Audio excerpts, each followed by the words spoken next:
Hello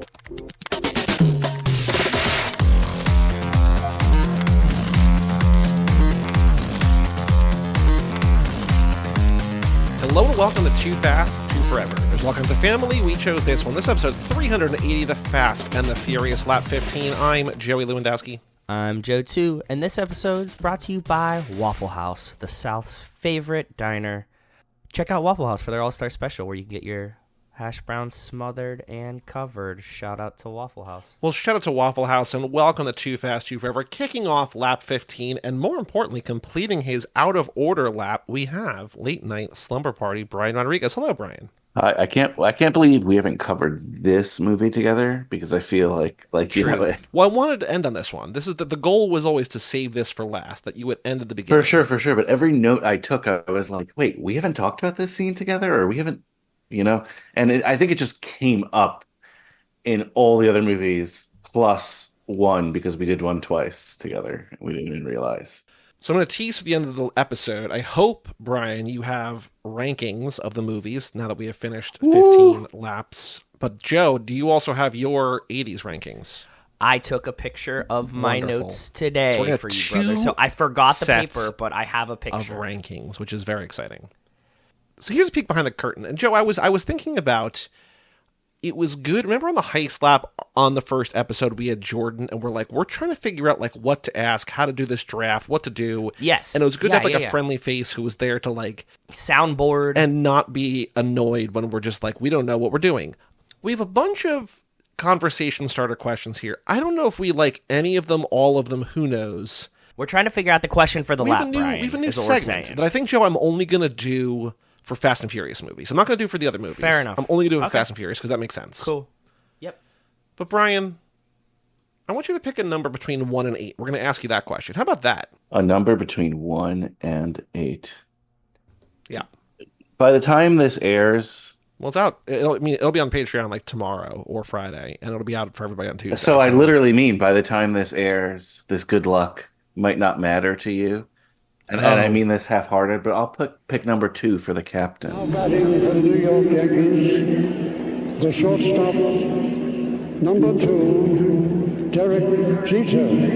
Pick 11 for Volpe, the new shortstop in town. Okay, by the way, no, we don't have time for this, but did people forget Didier Gregorius in this thing? If people are like, oh, passing the torch.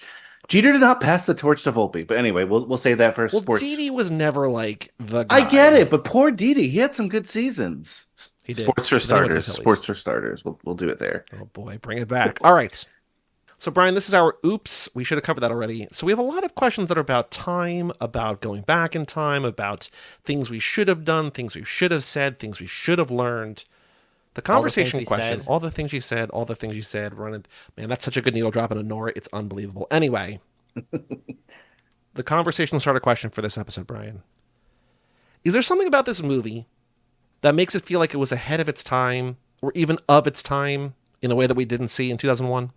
That's a really good question. I think that's the question we wanted to ask too for this episode, right, Joe? Yeah, that's 100%. I said we should of the list. I said we should pick that one, and you picking that one is awesome. This is, I think, the best question for this movie that we have. I approve of that. I don't know. I don't think, honestly though, for this movie, I think a lot of it was of its time. Just the dialogue is so different in this one than the rest of them. So that part doesn't feel ahead of its time. I mean, obviously it's ahead of its time because it's a predecessor to so many other movies like this. And you know what? In a micro level, it is ahead of its time because it did usher in a lot of car movies and motorcycle movies and due to the success of it. But you know what I'm going to say? I'm going to say it's ahead of its time for the somewhat racially diverse casting. It's racially diverse, but this is also probably Bilkins racist as hell in this one. I did not realize that. I've been supporting Bilkins the entire time, but he's Hector's crew. He's those Mexicans with spear guns. He says something about Johnny Tran's crew that I thought had racial undertones.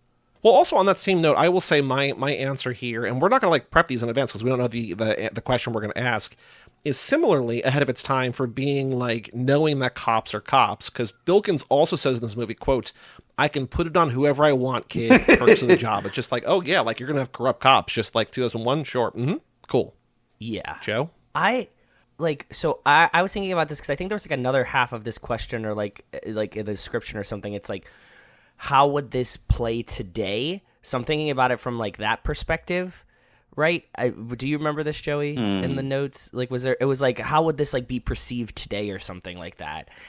And I don't know I think that it would hit the same, to be honest. Like, that's a different question. That's a different question we're teasing. But yes, you can answer that one too. I'm going to answer that. I'm going to go fully off the cuff and just answer that one because that's what I was thinking about. With mild adjustments, this movie would still hit today the same way for teenagers as it did for us. Like, I mean, there's obviously some things you couldn't say, like no hard F-bombs. Or the like N-word in this film? Or that, yes. Is this the only time we hear it in the entire franchise? Pretty sure. It might be. I mean, it's also in music in this movie too. It's not just in dialogue. Monica. In dialogue, I'm saying. In dialogue, probably. Maybe in 2, but probably not. But yeah, so I think that like this movie would still play today. Like, I think that so in that sense, it is ahead of its time and timeless. Timeless is a good way to put it. I was thinking that, Joe, like watching it, it would like with the crowd it intended to play for, it would still play today. I don't know if it spawns a franchise or the same kind of franchise. Yes, very good. But I still think like you pop this on Netflix, it's a surprise hit, just like it was a surprise hit when it came out. I do wonder, like, we're much more in franchise and sequel culture today than we were in 2001. Like, the fact that this became a thing at all feels like a miracle, considering how, like, we've talked about that plenty of times. But, like, I wonder if, like, it makes a lot of money. I think it probably would have greenlit a sequel, but I think it would have been more of a direct sequel as opposed to hey, let's just follow Brian across country and our star doesn't want to be back in it. Like, this, like, if this was made today, Vin Diesel would be like, oh, yeah, no, I'm going to be in it. You're going to give me a raise. They'd be like, yes, sir. Clearly, right? But you're absolutely right, Joey. We get sequels, but they're direct sequels, and they're just like also, origin stories that are maybe way too fast. Or planned part 2 of a part. Well, it's in the contract. Or... Vin is coming back because it's in his contract when he does this movie. He signed the Netflix deal to have Fast and Furious on Netflix, and younger Vin Diesel has no choice but to be in the next movie. So, I think we get a franchise, but it's like. Or a three-part. At least. And I think it's more, I don't think we're going to space and it's all that wildness, right? I think it's more grounded into these sort of LA streetcar stories. Now, Brian, I'm sure you've said this before, but this is still a Fast and Furious movie, and I'm curious to have it on the record here. When was the first time you saw this movie? Did you see this in theaters? Are you an OG that like Joe and I are not? In theaters. Ooh. I saw this in theaters, okay. I believe, opening weekend. Do you remember what opening weekend was? Because I remember when I saw it. It was June 21st, 2001. Then it was opening weekend, and it wasn't that I was like, I'd seen the commercials, right? But it was one. The reason I know that is because that is Festivus. It's a national holiday. It was one of those, like me and a good friend of mine from back in the day, Sam, and another friend, Wasim. We were just hanging out, and we're like, yo, let's go to the movies. Hey, that Fast and Furious movie looked cool. And we watched it, and we were blown away. We were like, this is such a cool movie. We couldn't stop talking about it. The one thing I've definitely shared on the program, but I'll share again for all those new listeners out there. Please. I was in, like, glasses denial at the time. Like, I needed glasses. I had contacts. I wouldn't wear them. So every movie... Why wouldn't you even wear contacts? This is weird. Can we talk about that? I am deaf of hearing because I won't get a benign tumor removed in my ear, right? Like, I just don't do these kind of things. Like, I just like put them off, right? I'm sure there's a disorder there. I think it's that the ADD. No, I'm kidding. But I just was a kid. I was like in denial that I needed them. You know what I mean? It was the time when glasses weren't cool. Glasses would subsequently get cool, like when I was in college. But like middle school to high school, glasses were decidedly uncool. And I guess I wanted to be cool, which is stupid. But regardless, right? I would go to the theater. I watched Crouching Tiger, Hidden Dragon, a movie with subtitles. That entire 3 fucking hours, you can bleep that out, and I couldn't read a thing because I didn't know there were subtitles. I just walked in and I'm like, oh man, it was a very, I mean, it's a beautiful movie when it's blurry. But you looked so cool doing it. No, definitely not worth it. Everybody that was looking at you in the theater thought that guy doesn't have Well, glasses. that guy's not He even looks squinting to cool. read. He's got really good vision. So dumb. He's so So cool. dumb. But I'll say this with Fast and Furious, loved it. I think it's a movie that you can, watch blurry, right? Yeah. The- Yeah. Wait, you don't need to see it, to be honest. When was the first time you saw it with clear vision? Ooh, I'm sure because I subsequently I started failing classes in high school, so I was like, okay, I really need glasses, and then I didn't fail again because I had glasses. That was the issue. But I will say this: I was so confused because blurry, Mia and Letty look really alike, Oh, yeah, I can see and it. I was like, wait, he's hitting on Dom's girl now and his sister. There was moments like that where, like after the movie, my friends would be like, no, dude, that was that one girl. This is the other girl. Because Were your friends concerned for you? Did they just think you were dumb or couldn't see? Which middle one did they school think? kids just don't give a fuck, especially middle school boys at the time. Right, yeah. They don't care. They're not like, Yeah. hey, you're not gonna progress in life, or hey, when you have driver's ed, you're probably gonna crash that car if you don't get glasses soon, stuff like that, right? Did you actually do that? No. But I realized like, oh shit, I'm doing bad in school, and I am about to take driver's ed. But the thing is, like, people were like, what about your parents? I had contacts. They got me contacts because I was like, glasses are uncool. And I was just telling them I was wearing them. So it's like not their fault. This is an incredible story that you had contacts and refused to wear them because glasses were uncool, but they're not glasses. To be fair, Nobody would have noticed. but I still can't wear contacts. I have very sensitive eyes. It takes me like an hour Okay. to put on contacts. And like after a while, it was like, fuck it. There was another reason why, I wasn't, but regardless, this isn't a me podcast. I was there opening weekend. It was so awesome. Blurry, colorful. We went on AOL and we looked for rumors of sequels and when they would come out, right? Like we were so excited. And not that I probably told this on Too Fast, Too Furious, but when we found out that like Vin wasn't gonna be in the second one, it was like, what the fuck? Like it ruined everything. It definitely ruined my night. But then I ended up liking the second one, so whatever. But yeah, I'm a day one Fast and Furious fan, so excited to be here, boys. First time, long time.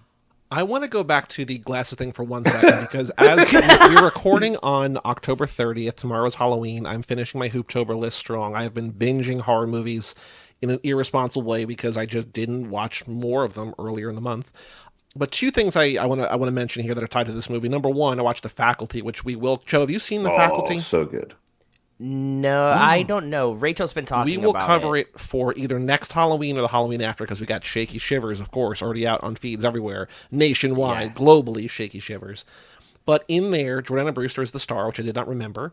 And at one point, she's wearing glasses. They're like, I don't know you wear glasses. And she's like, I'm incognito. I wear contacts. And just like, well, you look exactly the same. You're just wearing glasses. So it's not really undercover, but, whatever.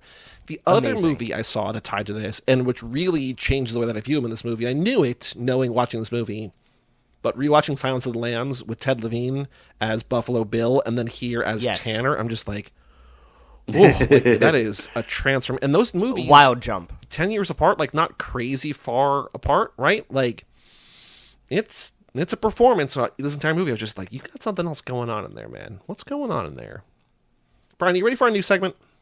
Sure. There is a segment. Okay, actually, were you on the episode "The Wives He Forgot" with us? Probably. I don't think so. I never heard of that. It's a Lifetime movie that we did during COVID. It would make COVID. sense that you would join. It's been a while, boys. Yeah, you were on. Okay. We welcome in Brian, Mr. High School Rodriguez, Joe's up-and-coming Lifetime Original Films protege to break down the film's twists, turns, and tropes. What's it called? On that episode, Sorry, what's it called? The Wives He Forgot. Wives He Forgot. Let me see. Yeah. Okay, yes, I do So remember. Molly this Ringwald one. as like a lawyer or something. Yes, with Molly Ringwald, yeah. Old Molly. So Ringwald. on that episode, we dubbed Joe Mr. Goof. I don't remember why. I think he maybe caught like one mistake in the movie, and it's a Lifetime movie. It's not rocket science. Yeah. We're like, you're Mr. Goof. You're going to come back with goofs every episode. He never returned with goofs.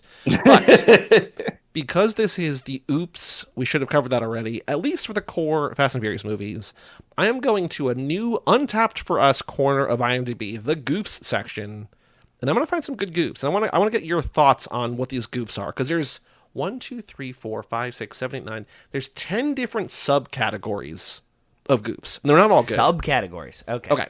So there's a category continuity, which I find boring. Who gives a shit? Like, I don't care that that just doesn't that doesn't matter. Unless it's like Inception or something where continuity like matters. No, whatever. I will also say for the trivia when we do a new movie, I do research for a new movie. I read all the trivia. And some of it is especially bad, and I like that a lot. I'm not going through all this because there's so many goofs. I'm just going through without clicking more. I'm just reading like the 3 top ones for each section. Okay, makes sense. The second category of goofs is factual errors, and I find these good. So here's one factual error from this movie. So I want you, and also Joe, these have thumbs up, thumbs down too. So just keep in mind. Okay. And they're all over the place. There's some that are really strongly up, and some that are really strongly down. Okay. So factual error, goof number 1 on the oops lap. When Brian, and this is honestly, this is lore changing for the Fast and Furious. Okay. Wow. Okay. Some of these are this one in particular. When Brian is being interrogated by Dom and Vince after breaking into Hector's workshop, he says Hector has ordered a Motec system exhaust for the 3 Civics. We all know the scene, iconic scene. Love that scene. Motec is a manufacturer of engine management systems and data collection devices, electronics basically. Yeah, we knew this. Motec does not make and has never made exhaust systems. 18 up, 0 down. People are just like, whoa. Core elements. Yeah. But they don't question him. No, they don't. And they should know that as car guys, right? I mean, the Gallo situation, you would think that Brian would he's know. not a Right, car that's a guy. good point, He's a Brian. cop trying to be a... But they are car guys, so like they should be like, Motec doesn't make exhaust. Exactly. But he works at Harry's, so he seems maybe they just started making exhaust. You don't know. Okay. Goof, subcategory number 3, incorrectly regarded as goofs, which I also find, I think this is a good category. People are like, this is a goof, and this is just like, no, not a goof. Okay. When Brian is following Mia, this is my favorite goof. Okay. Just early contender, leader in the clubhouse. I love when you say goof. I don't know why. Like it's goofs. It's on IMDb. It's called goofs. When Brian is following Mia into the bedroom at Dom's house after the first street race, Mia hits her left elbow on the top of a dresser. She pretends it didn't happen and continues her lines. There's no reason the actual character wouldn't do this as well. 24 up, 11 down. Wait. What? She embarrassingly bumps her elbow and plays it off, Brian. Because she's in a cool guy situation. Yeah, but why? That's not a goof then. Brian. It's not. It's a goof that isn't a goof. That's the category, Brian. That should not exist. Incorrectly regarded as goofs. Joe knows it. Yes. But thought we were all on the same page here. This is incorrectly regarded as I get a it. goof. I don't know why it exists. The goofs have a lot of editorializing. Just be warned. People in here are trying to get to the bottom of things. Okay. Next subcategory, revealing mistakes, which I find is a little nerdy, but that's fine. What are they? What is all these subcategories when it's all the same shit? Like Okay, on go ahead, trivia, whatever. there's like trivia, and then there's spoilers, and then there's like director This cameo makes and sense. stuff like that. Like that makes Yeah, sense. this makes sense, This yeah. is just there are 10 different kinds of goofs in these movies. Although one of them is goofs that are not goofs. Yes. Revealing mistakes. When Jesse puts the floppy disk in the A drive to show Brian the super designs, the computer power switch is clearly in the off position. 17 up, 1 down. Oh. It's like, can you believe that no one on set caught that? Well, they had to have the computer off to like put the fake screen over it in post. Yeah. Yeah. Next subcategory, miscellaneous, which who knows, hit or miss. Didn't find anything interesting for this one. Who came up? We need to get to the bottom of the council of goofs. Also, who establishes the 10 goofs, like the 10 commandments of goofing? Also, why is miscellaneous in fifth place? Why is that not the last goof? I don't know. That's what I'm saying. There needs to be a standards and measurements of goofs that we need to adhere to. I don't want to go Thanos and say this, but could there be too many people on this earth? I'm just putting Brian, it out there. If you're thinking that now, just wait till the end of this segment. Okay. Wait till the end of next week, and you're gonna have the same exact thoughts. Yeah, no comment. But All right, next one, anachronisms, which I think is probably good, but who knows? Okay. Brian's license shows the expiration date as 7/4/2000, while the movie came out in 2001 and is set in 2004. 5 up, 2 down. Oh, You may just have an expired license. Expired license. Yeah, you got an expired It's license. also he's not kind a of real criminal. license. Not a real It's a license. license for Brian Lara Spellner. True. Not a very real true. timeline. Also true, Brian. Also true. There's another goof category that I can't imagine I'm ever going to pull things from. Audio-visual unsynchronized. Who gives a shit? I caught these, so I'm curious. This if is you're like choking. he says a line, but he's actually saying a different line. The ADR over. Yeah. It's like they changed the subject or whatever. Yep. Stupid. Next one. We don't care about also, that. who cares? Crew or equipment visible. Don't care. I would care if it was a very like egregious one. Like the rumor that like in the Wizard of Oz, there's somebody who hangs themselves in the back of but it's really just like a ladder. Well, yeah, That or the Starbucks in Game of Thrones. Yeah. Like those ones yeah, are like fun. time continuity, right? Like things Yeah. like that. Like a boom mic in the corner for like 3 seconds does not matter. From what I remember, it's like when Dom jumps the car in front of the train, you can see the stunt driver's helmet for a quarter of a second. It's like, okay. Like, it's clearly not Vin Diesel driving that car. Like, what do you expect? Oh, Yeah. movie ruined. Okay. Here's one I think is going to be really fruitful for us. Okay. Plot holes. And originally I was just like, we've cornered this. But no. There's a lot of plot holes here. And this is basically people on IMDb asking questions that they don't understand about the movie. Okay, this is fun because I think that we are biasly blind to a lot of the potholes in this series. So I think that reducing this down to people that are asking these questions of like, why does this person do this, is probably going to make us think about these things for possibly the first time. Yeah. I have 4. Okay. And this, I'm going to read verbatim.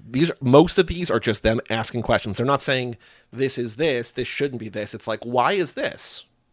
Perfect. Unanswered. Okay. Beautiful. Plot hole number 1. Why do they need to hijack the trucks while they're moving? Why not just force the trucks to come to a stop and then hijack them? Oh my God. Joe, this is your favorite quote, though. Logical or cool, choose cool. Choose cool, but yeah, why don't they just wait till the trucker parks to pee? 30 up, 8 down. So only quick thought on that is they look like they're robbing the trucks in pretty remote places where there's not going to That's a be good point, stopping, Brian. right? You don't want to rob someone at a truck stop, like, right? Like that's the fuzz is all over that. So now could they possibly find, a traffic light or something? Sure, I guess. But they're, I don't know. I think it's still plausible to do it on the run because you're looking for the most remote place possible to do this. But they make a point that like they could just have like pulled them over. That part is valid, right? Like force the truck driver to pull over. But then again, like the truck drivers are like getting nasty at this point. So maybe they just know that they're going to get there at some point where they're just not going to pull over. I don't think it's as crazy, right? Like element of surprise. They could have. We don't know how long they've been doing this. They could have started. True. As like pulling them over, and now the truckers don't stop anymore. I think we can rationalize through this one. There was another goof, like in the factual errors that I didn't copy in, but it's basically just like, if you look at the back of the truck, things are stacked weird. Like they would never be stacked like that. They would just fall over. It's like, yeah, they're showing for us. It's not whatever. Okay. Oh my God. Plot hole number 2. I need you guys to answer these questions because I don't know. It's really opening my eyes to this movie.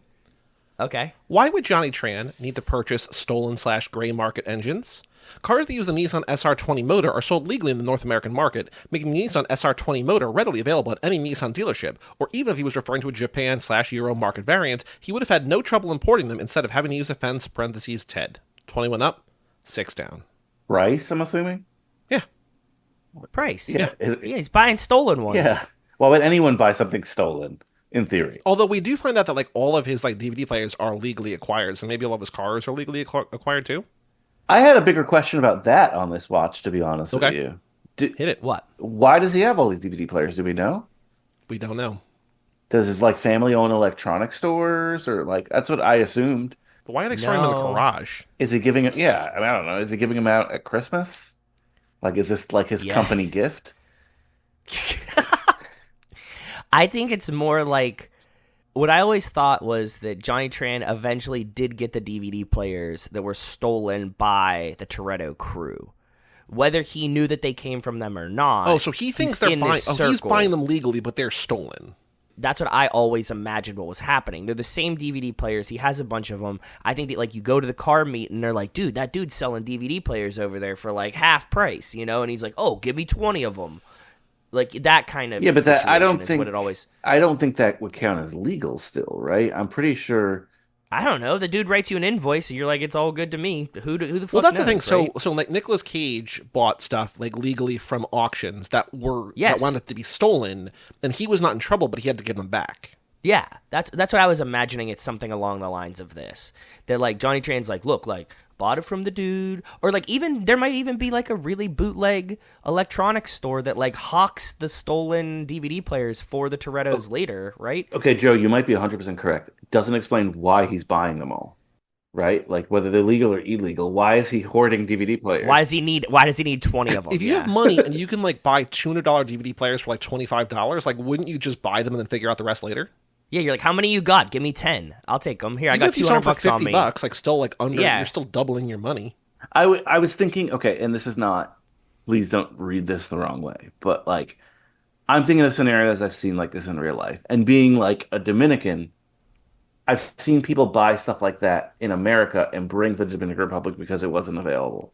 Yes, But- fair. I don't see that situation happening here with Johnny Tran. But they're all kind of like working in like a weird gray kind of area, so it's like I'm sure that he has like people that will buy them from him just because like they're just like hustlers, right? Like he has a fence that he's buying the engines from. He has a bunch of DVD players. He probably like sells out of the shop if somebody comes in. Blah blah blah. Like all these guys, I don't know. Have you ever like been around like the car guys? No, at, like, you're car right, shops? you're They right. always have like weird shit that they're like hawking as well, and you're like, where did you get this? You're like, oh no, some dude showed up with 20 DVD players, so we bought them all. And Yeah. you're like, okay, whatever. Just hustlers Also, in like, general. I think, Joe, we said this to you when you were down for the Randy cut, but like Margaret's Car Wash for some reason also has a record store in there. It's just like, well, you know, we're just the car wash that has a Yeah. record store. It's like, well, we buy everything legally. It's just like, we're also the car shop that like sells DVD players. It's like, why? It's like, I don't know, why not? We have space. Yeah, I can see this happening. I'm still with you, Brian, that it doesn't make sense that Johnny Tran has 20 of them, but I think we can rationalize this too. I didn't say it didn't make sense. I was just curious what he was doing with them.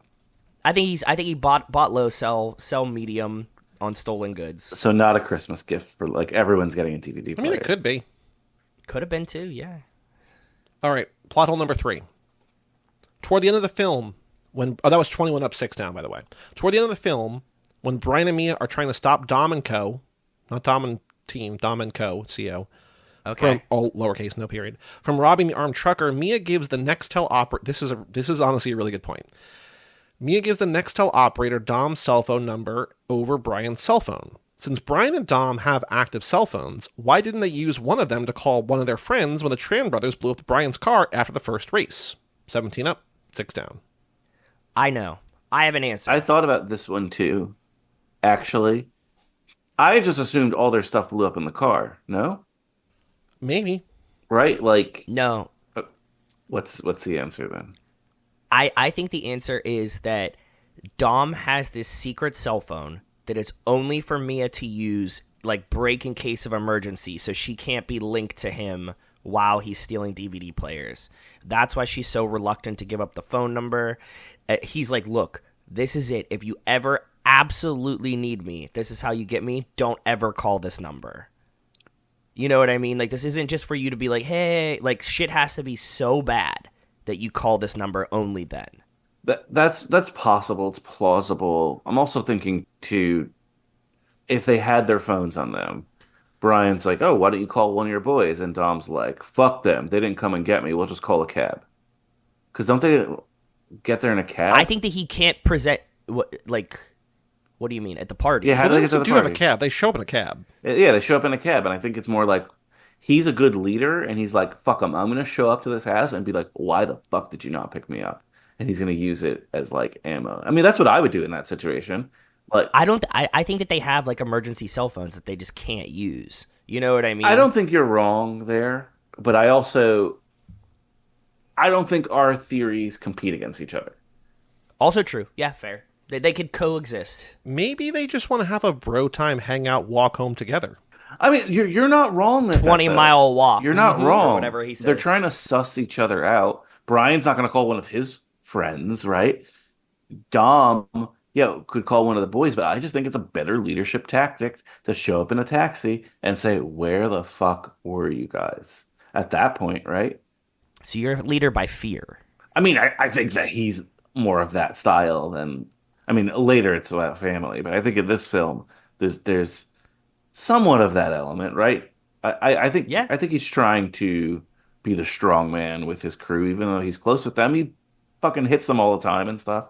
He hits them? Yeah, you see him like roughing them up a little bit. There's a lot of roughhousing among the crew. That's just locker room boy. I just feel like in later movies he carries himself He's mellow. mellow and untouchable a little bit, right? Yeah, agreed. Yeah. That was 17 up, 6 down. The last plot hole. Then we have one more category of goofs. Oh my god. Johnny Tran and his gang recognized Brian and Dom in Brian's car, which isn't Dom's, so they wouldn't recognize it. So how'd they know he was in it? 23 up, 11 down. My theory here would be that they also have police radios, right? They also know that they're chasing. He goes, Dom Toretto. They know that he's being chased. Even Leon's listening to the police radio, Yeah. right? At the beginning of the thing. They see a streetcar. Leon can't even read. They see a streetcar, like a street racing car, coming in their territory. Might as well pull them over, because even if it's not Dom, they know it's someone who probably knows Dom, and they could send him a warning, right? Like that's not crazy to me. Like they know what's coming. Someone came into your territory. Just check it out, and it's like, oh, sorry, you're not Dom. Have a nice day. You know, if you really want. I don't think they were looking for Dom. I think any car that they don't recognize in their territory gets Yeah, they're gonna vet it. it gets vetted, and they just happen to stumble into Dom. Especially a tuner, right? Exactly. It's Yes. not like a Buick didn't roll by, and they're just like surrounding. No. Yeah, I'm with you. I think that they were just pulled over any car, just happened to be dominant. Good for us in the story, but Dominant. that's what happened. Dominant, yeah. All right, the final category of goofs. And I think all 10 categories are on every page, but I don't know. We'll find out for Too Fast. Character error. Which this is just like a character in the movie says or does something that they shouldn't have said. Not like the actor, but the character. It's not a goof. Okay. Anyway. After We test can driving, add so much to this. Okay, go ahead. After test driving the Green Eclipse, Brian tells his boss he needs NOS because it topped out at 140 miles per hour. This isn't relevant for the drag racing crowd he plans to infiltrate, as even a 10-second car will not reach that speed in the quarter mile. Brian should have been more focused on the car's acceleration, not top speed. 15 up, 1 down. Makes you think. Okay. Makes you think. Look, if that's accurate, sure. But my deniability here would be he's still a buster at this point. He's still a cop. He's like, NOS makes cars go fast, right? And he's Fair. just Good point. spouting this shit out. And I don't have NOS yet. Everybody else has NOS. I want NOS. I give you a dumb reason for it. yeah, Also, NOS is cool. NOS is cool. Remember that one guy who emailed and said it's NOS, not NOS? We're like, okay. It might be somebody who still listens to podcasts. I don't remember who it was, but I remember him even being like, we're not accepting that note. Sorry. They call it NOS. Canon says it's NOS. Okay. The final goof that I pulled for this episode, one more character error. And this one hurts my heart. Okay. When Brian shows up with a junkyard Supra, Jesse is somewhat surprised to see a 2JZ engine in the car. He has no reason to, since it was the only engine available in that generation Supra. 56 up, 12 down. I got one for this. Okay. I think that when he saw how beat up the car was, he assumed that the engine was already yanked from the car. And then when he saw that it contained the original engine in it, he got excited. Because it looks like he pulled right out of the junkyard, and it's common that they would have like taken the engine out of it already. So that I think that his surprise is that the engine wasn't swapped already, and it still existed, and he said, we can work with this. That's what I think. and then Joey, correct me if I'm wrong, or what did it say? It was the only engine available in that That generation. in that Yeah, Supra. They all had a so 2JZ. so that entire generation. Okay, so yeah, I guess then, Joe, what you're saying makes sense, right? Like he's just surprised that it's there, and he's the way he is. He opens a hood, he's gonna spit out the facts, right? Doesn't matter what it is. He opens the hood of my car, he's gonna spit out the facts about the engine. So Also true. Yeah. I don't think All it right. ruins anything. Brian, what do you want to talk about? This is the world is your oyster. Things you wrote down. You were saying before that you were like, I'm making notes. I can't believe we haven't talked about this yet. But what about this movie? Because I feel like I struggled taking notes on this movie because we just watched it for the Randy cut, and we also kind of talked it out on Discord while watching it. So like I'm just like all the things that I noticed with Margaret recently. Yeah. Mm-hmm. I will say the only real thing that I noticed that I thought was very funny was when after the date after Mia drives Brian around and then go back to Racer's Edge and like she's like they sleep together whatever and he gets the call about the raid the next morning. You can like see her head behind him on the bed. Yeah. And it's like it's not Mia, it's Jordana Brewster trying to hide behind Paul Walker until like the line, and it's like awkward, like she's not like sleeping, she's like awake and sort of stirring, but then she's like who is that? But like you can see that she's just like when do I now? Okay, Q. Yeah. That was the only real like noticeable thing. We might have even talked about it before. But Brian, again, floor is yours. Go for it. First of all, your Discord, passionate folks, wide-ranging topics. I'll dip in from time to time. I have the alerts on. I'll see what's going on. But definitely an active set there. And yeah, that Randy cut, intense, very intense. Yeah, I feel like you should do it again. Well, we're going to, and there's a new movie. Oh, yeah, duh. If we don't know, world could be over soon. Stuff I had this episode, depending on when this episode comes out, Joey, we could be, seeing a nice depiction of the world champion Los Angeles Dodgers stadium here. It's possible. It's plausible, I would even say, right?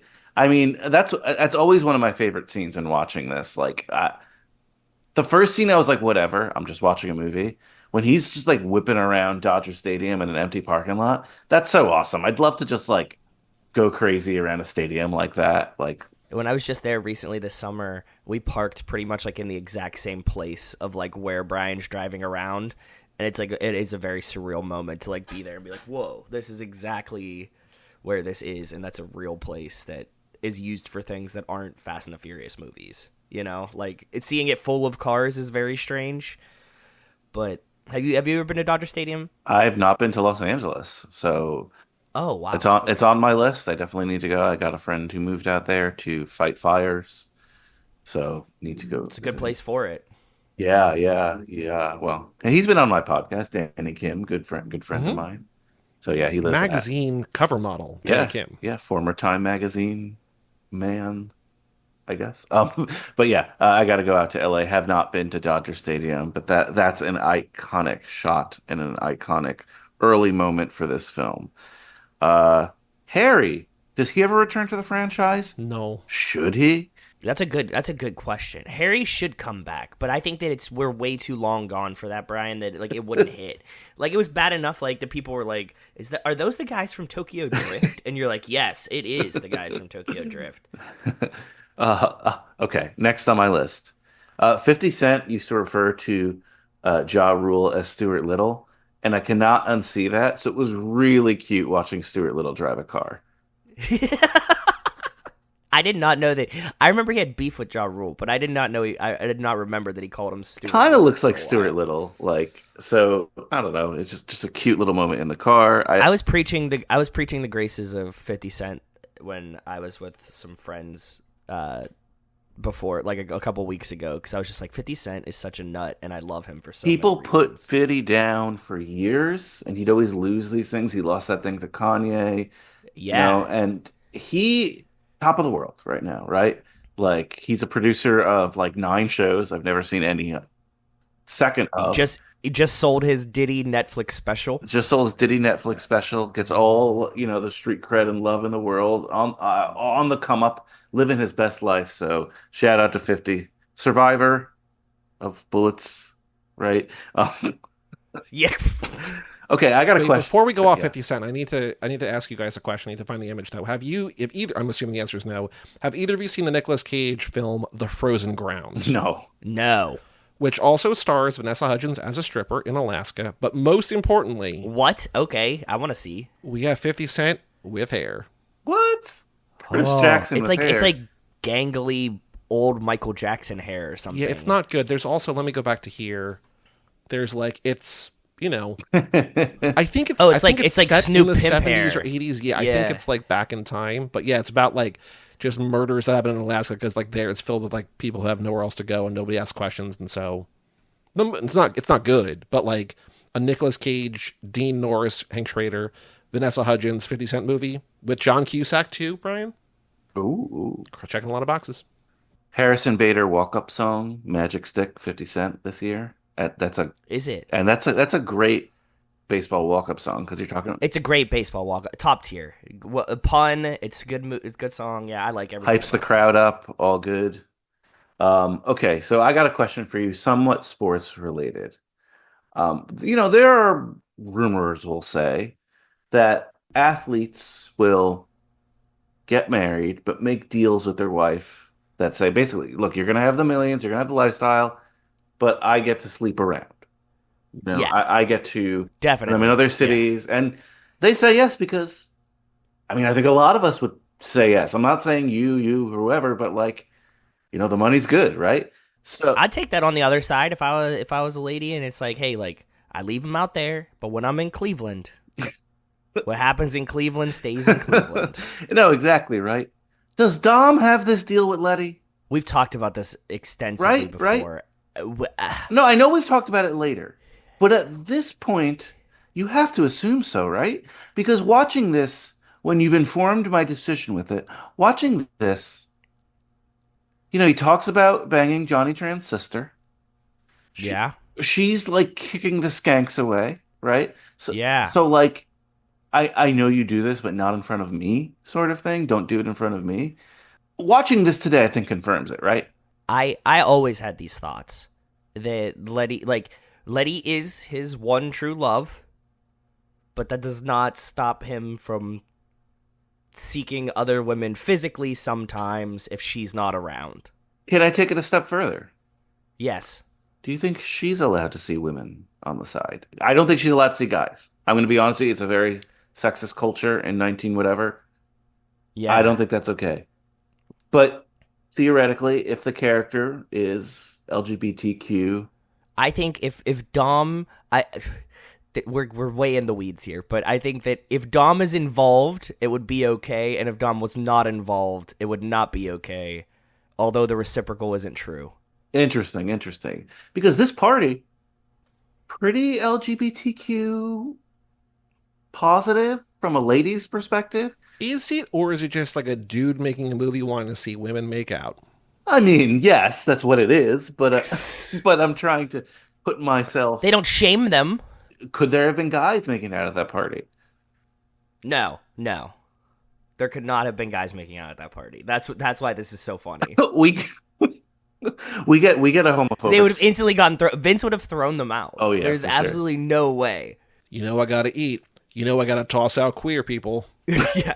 You think all the characters? I think Joey, you almost nailed it. I think that the line would have been like, "Beat it, queers!" Like that's what like Well, Vince would have. doesn't he He delivered. dropped the Drop- hard F before. Yeah, It he would have dropped been the That's what hard I F, mean. yeah. But like I could like I specifically almost could said say that. that. Like, I like there was like a slight hesitation, like because I should say this word if I'm acting as Vince, but I don't want to say the word. We're not saying that word, but like I could definitely see the written line to be that.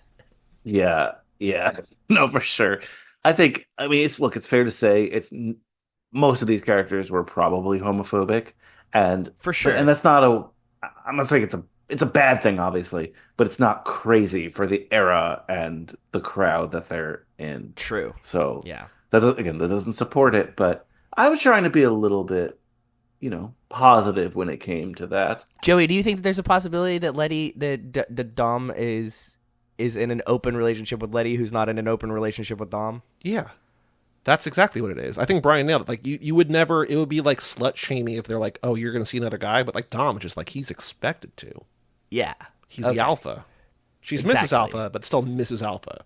Look, I won't get too into the weeds about too many other things here. At this party, though, I did remember when I watched the movie originally, and I'm not going to say no now, but in a different light. I'm much older.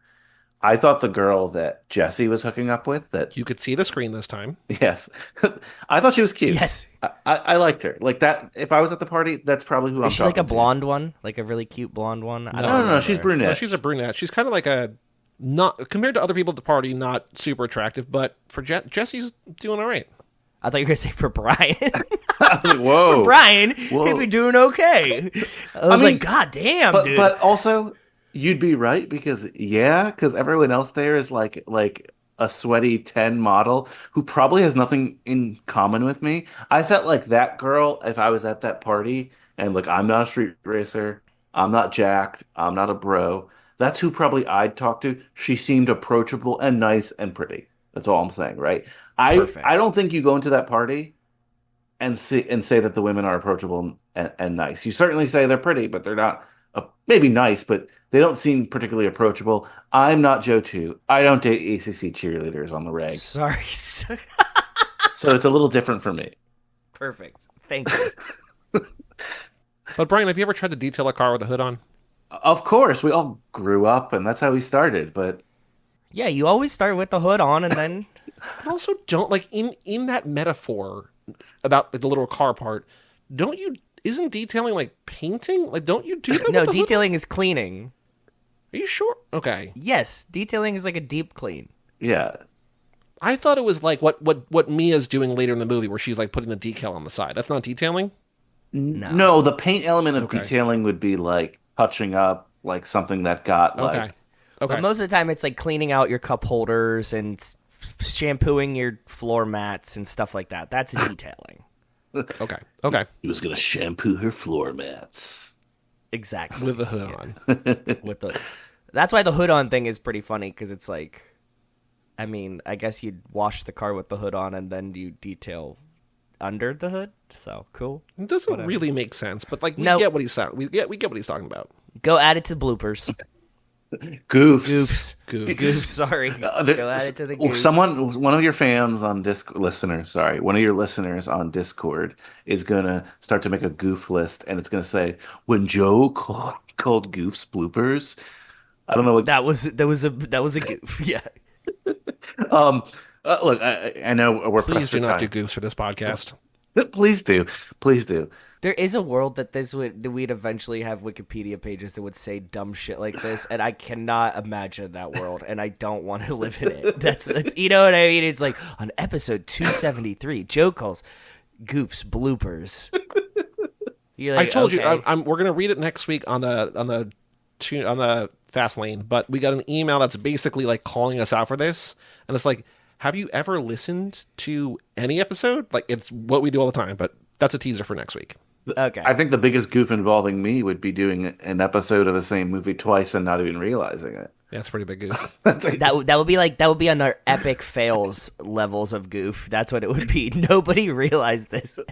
It'd be like, and they seem genuine to really not. That was not a bit. They really did it twice, and nobody realized. whose fault mostly was it? Because I mean, Joe, it's least your fault. Like, Yeah, it's no definitely not surprise. your Thank fault. you. Joe just shows Thank up. Yeah, But is it more my fault because I'm not on enough? dude, remember. I should. You know? should definitely have remembered. Yeah. Or is it Joey's fault who's in control of all that stuff and literally use the same image? Well, that's the weirdest part. I don't remember really what movies we talk about with what. The mistake that I made was not marking that movie off on my because I have like a checklist for you. It's like which movies you still left. Like when somebody's just like, I want to be on the show, I want to talk about like movies like 5 or 6 or whatever. Just like, okay, I write 5 or 6 down. And I just didn't remove 7. The weirdest part though. So, okay, here's what that must mean. That scene of Mr. Nobody like on that bridge with the bulletproof vest waiting to get picked up. You must have talked about that scene in both episodes, because typically I'll pull a screenshot from a thing we talk about. So you must have talked So about you've that. been thinking about this scene for a while. But it's the most insane thing is the 2 episodes of Fury 7 that you were on had the same exact image, but like from a 2-hour movie. from a 2-hour movie. But like I didn't save the image, obviously, because I wouldn't have saved the image because Why do you need it? I Once you upload recreated, it? like I went back to that scene and got the same shot. We are all not as unique as we think we are. Our opinion. It's also the listener's fault for not noticing either. true. But I guarantee if you listen to both those episodes, they would sound almost identical. Do you think the first one or the second one's better? That's a good question. Listeners on Discord, Patreon listeners, listen to both those episodes. Tell us which one is better And maybe we'll do a third. Maybe we'll bring Mike Manzi on. We're not doing I Fury think 7 that again. Well, we I could, think 'cause that we you could. should just I think that you should just delete the bad one and just place the other one twice. To see if people. We just revisionary history it, and we're just like, this was the good one, so you just get this one twice. See if you notice now. All right, back to notes quickly. I don't. There's not a lot here. I know we're pressed for time.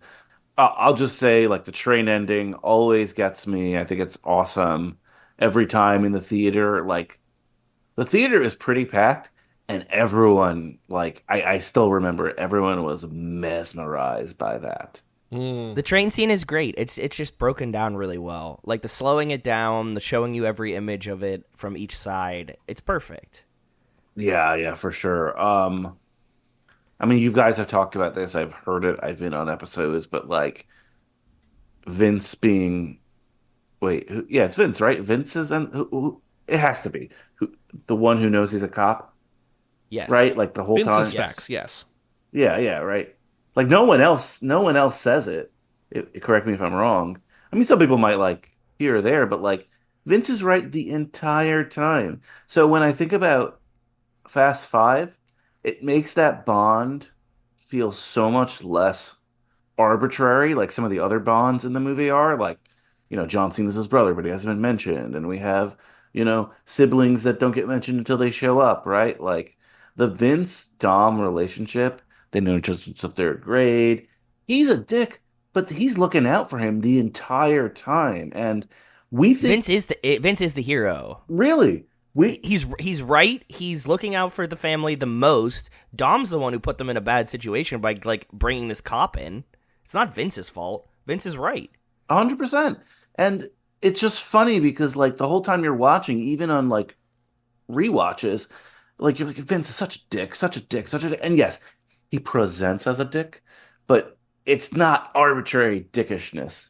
Like he's protecting his boy, he's protecting his family, and he sniffs the cop out. So I don't know, props to Vince. I will also, not to change, but go back for a second. If people want to take the Furious 7 challenge, episode 225 from lap 10 and episode 277 from lap 12. Those are the two with Brian. Lap 10, lap 12. That was too close together. Too, Yeah, for this to be it's weird. It's so weird. like I could see if it was like lap 4 and lap 12, we'd have been like, oh, okay, like it was a long time. No. We like It was built up very to this and recent. we're like, you know what? We're gonna do it again.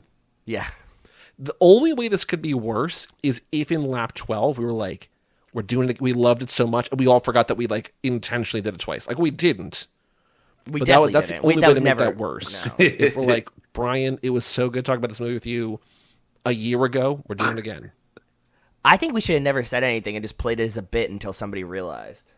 Because it was February of 22 and January of 23. It was within a calendar year of each other. Fuck. That's terrible.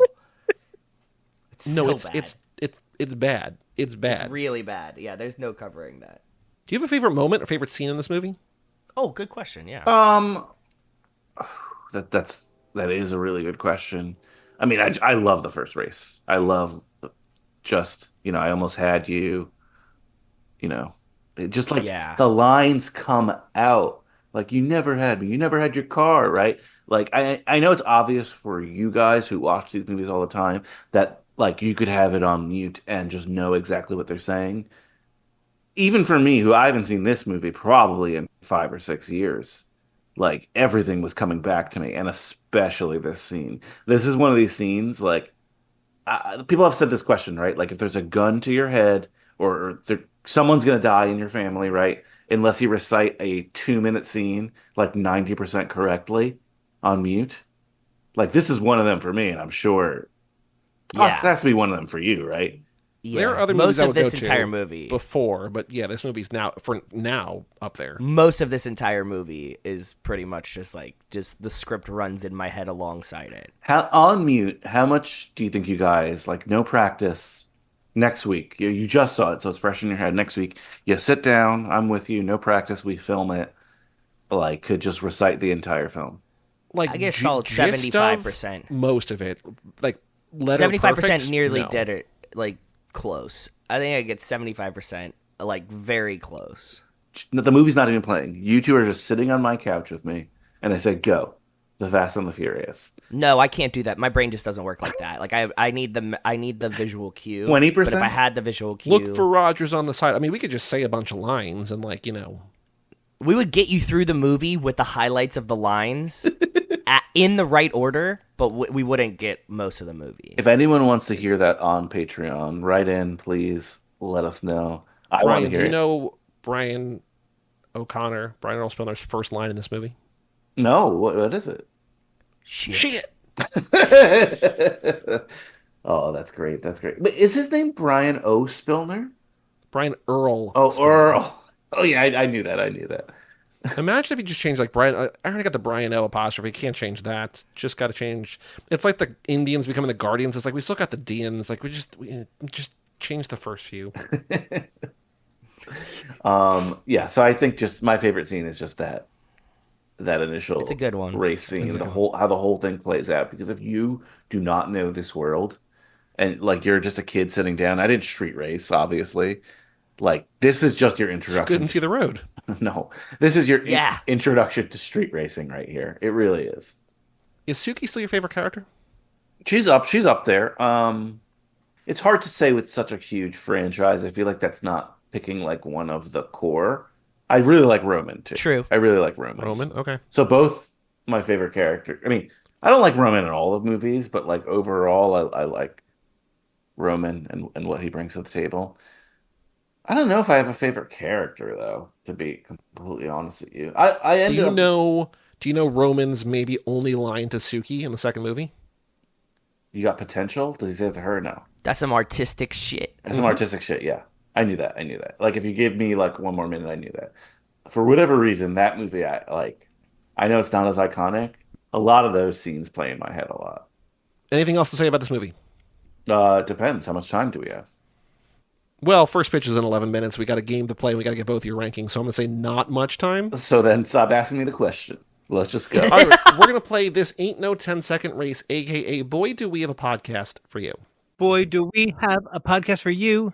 Come and check out our show. Yeah. So this is where we go on X.com, the everything app, and we find a tweet about the movies, about the franchise, about the actors, and we respond to them as Too Fast, Too Forever with some version of Boy, Do We Have a Podcast for You and see if they respond. So last episode, Brian, you were on, and also as a future note to future listeners, we are going to recap these on the pit stops, on the fast lanes, in between. Oh, yeah. Yeah, that's a good move. So we're doing this now because, Brian, you're here, and we haven't done it before, but this episode's tweets that we will find, will be scored next week instead of in 4 weeks. So, okay. Also, last episode, we had Walt and Kim finishing out on Fast 10, but I found one for charity. I found Logan at Quince Vessel, hashtag now watching Fast 10 2023. We said, what do you think? Boy, do we have a podcast for you. It got 2 likes, including one from Logan, Quince Vessel, Jaws reference. I get 1 point. I also found for charity, I wish Fast 10 had been a better, if only because I still think about the way Jason Momoa put his whole mamussy into that performance. We said incredible analysis, hard to read about the mamussy, Boy, to a podcast for you, nothing. Joe, you found M.E.F. Stevenson at Moira Stevenson, Friday night movie Fast 10, Vin Diesel, Jason Momoa, and Jason Statham, yum. A good escape movie from all the crap going on in the world. We said, you know what, Moira? That's why we watch these every week on loop forever. Boy, do we have a podcast for you. It got 1 like, but from Randy, unfortunately, did not get any points. Walt found Andy Gibson at Andy Gibson TV. I had a similar suggestion for Fast 10. It should have been called Fast 10 Your Seatbelts, not Fast X. We said, couldn't agree more. Since you think so, boy, do we have a podcast for you. It got a like. Also from Randy, unfortunately, no points. Kim found Elvis Pawsley at Typhoon Tyler. Watching Fast 10 for the first time. Not great, but better than F9, but goddamn. Jason Momoa was amazing. This is his best character since Game of Thrones. He had so much fun with this, and you can really tell. Drogo versus Dante, who wins? Boy, of a podcast for you. Randy replied, saying for a second, I thought you were referring to fan favorite Diogo. Hard to compete with him. Randy also liked it, so Kim unfortunately gets no points. Then Brian, you found 2, one for you and one for charity. The one for you is from S.A. Cosby. My 9th grade history teacher told me Carthage was never a real threat to Rome and Hannibal was overrated. I made 500 copies of an article about his military prowess in the encyclopedia and taped them to his car. We said we were just talking about this. Boy, to a podcast for you. No one Not even Randy liked that one. Wow. And then for charity, you found Devin Sawa, 80 for Brady, but I can't get Idle Hands 2 off the ground. We said more like shady for Brady. Are we right, Devin? Boy, of a podcast for you. And again, no one liked that. That's really depressing. So I got 1 point. So last episode was not, entirely for Vane, but please, do either of you have a tweet for this episode? I had one and then realized that account was just a giant incel. Ooh, so I had incel's to. Not bad. No, like actively, Okay. it's bad. So yes, I'm finding another one. Okay, well, I'm up to 67.5. Joe, you're at 83. Brian, you have never scored a point in this game. I don't think I've ever scored. You're right.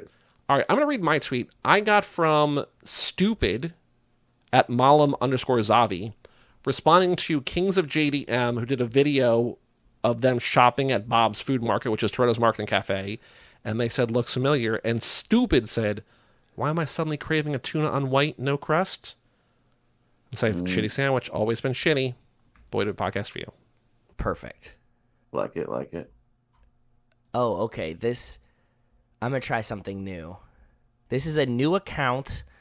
It's Emily Weisenkamp, Weisenkamp96277. It's at Paul Walker. Love you, Paul Walker. You are my idol. Rest in peace. Love you. Big fan, Emily. Miss you. Emily, we are giant fans of Paul Walker. Girl, do we have a podcast for you? This is a brand new account, probably a Russian bot, only replies to Paul Walker and Cody Walker and Brian Luttrell. That's all of the posts that I can see. No actual posts, just replies to these people. But there's multiple Paul Walker tweets, so I think Emily's a good contestant to listen to our podcast. Brian, do you have one yet? Yeah, I do. You can veto this one if you want. It's a little risque. Sending it to. I wonder if you can search Fast and Furious goof if anything comes up. Oh, that's a good one. I should have done that. You can veto it. It's. I have 3. How bad is it? Not that bad. No, do Read it. it. It's fine. It's fine. Yeah, you read it. Okay. They look like a militant in their photo, so. Interesting. Okay. Maybe I should have vetted this one. They have a ski mask and I think a gun. It's kind of our target No, audience. actually, the first thing in the thing says cunt hunting. We're not going to do this one. Brian, give us another one, please. I'm just going to cut all that out. Okay. But it says bitches and... Yeah, no, we're not doing that one. Mine was insilly enough that I had to leave it. Yeah, that one, I retweeted, I undid the retweet. Okay, here's one that I found. I don't know if it's good. I didn't have a lot of time, but by John Wright, Debonair Whale is his name. Watching the Fast and Furious 2001. First F slur within 8 minutes. Classic. But also Brian Errol Spillner. That sounds like a serial killer. Is that what you are? Goes hard. Is he talking about the gay slur? Yes. Is he celebrating it, or is he just like, oh my god, it's in this movie? I don't know. No, because then he would have said know. it. Then he would have said it, right? Because John also replies to it, says, you think they knew what they were doing calling the big race wars? I hope so, but it's funny either way. Okay. Brian, I don't think we're going to use this one either. Let's find another one. I had that in my notes, by the way, about race wars. Like, I didn't... Oh, we've spent so much time talking about that. I've heard. So, okay. So then I have... Let's start with this one, then. You're going 3 for 3. Here we go. Playing for myself. And for context, everyone out there, if Joey deleted it from the audio, we're having a doozy of a time finding tweets tonight. I've produced some controversial tweets that have gotten vetoed. I'm not sure how I'm going to handle this, but there's been 2 pretty... The tweets weren't terrible. The accounts were terrible. Yes, it wasn't my fault. All right. This is Shane Mendez. Breaking. Hector from Fast and Furious has been cast as Reed Richards in Marvel Studios' Fantastic Four. I also think this might be racist because he's confusing him with Pedro Pascal. Oh, what? I didn't even take it. That one's funny. This one's funny. All right, how do you want to respond to this one? Are you being racist, sir? This is not... Sir, please explain your racism here. If so, you should not be racist. And we have a podcast. I'm not asking someone on Twitter, are you being racist? We're going to get followed by the worst kind of people. Just say, no, okay. No, I believe it's Pedro Pascal, but this would be great. Boy, do we have a podcast for you. Maybe we should recast Hector as Pedro Pascal in the Fast and the Furious. What if we just say, what if Hector was all for the Fantastic Four? Okay, fine. And then Fair. I got my charity one up. Don't worry. I know you're waiting. So that I'll be playing for me. Well, you have another tweet? Well, I have a charity one. I have to. Charity's important to me. Well, let me know when you're ready. Go. I mean, whenever. Okay. This is from Max C. I think lesbians and heterosexual men should get along over their mutual fondness for Vin Diesel on the Fast and Furious DVD. That's a really good tweet, actually. That's a really good one. I think so too. Can't we all just get along? Fast and Furious, building the bridge between families. Yes. Couldn't agree more, but do we have a podcast for you? Brian, thank you for joining us. Yeah, thank you for that. Thank What would you like to plug? Glasses. Megalopolis? Wearing a corrective vision. Yeah, look, if you're a kid out there listening and you're embarrassed to wear glasses, even though nobody is these days, but if you are, don't be. Trust me, it's cool. I wear glasses. Movies are cooler. Joe too wears glasses. Yes, I do, yeah. Movies are way cooler if you can see the sharp lines. You know, you can take them off at home and watch a blurry movie, but not in a theater. It's just not recommended. And, you know, but you're never too cool for school. Stay in school, kids. And in terms of podcasts, you know, I'm on major hiatus right now, but hopefully you guys have me on more. I asked you to book me a lot this lap because I am excited for this one. This is the most exciting lap that you guys, pit stop wise, that you have done for me in a long time. Like Brian has selected a few of these. Yes. Oh my God, some of these like really fit the theme. Like, why haven't you covered this? So I can't wait. So I'll plug your show on your show. Well, as a reminder to everybody out there listening, we are now alternating movie episodes of Fastlane episodes. So next week will be a Life in the Fastlane Tokyo Drift Minute 1. Very exciting. We also have like 5 weeks of Life to catch up on. So Joe and I both spent time in Europe. We've each watched a bunch of movies and things. So we'll have a lot to talk about next week on Life in the Fastlane. All true. But Brian, thank you once again. Also, Brian, you know what? I want to thank you for being a sponsor, for being a patron, being a supporter there.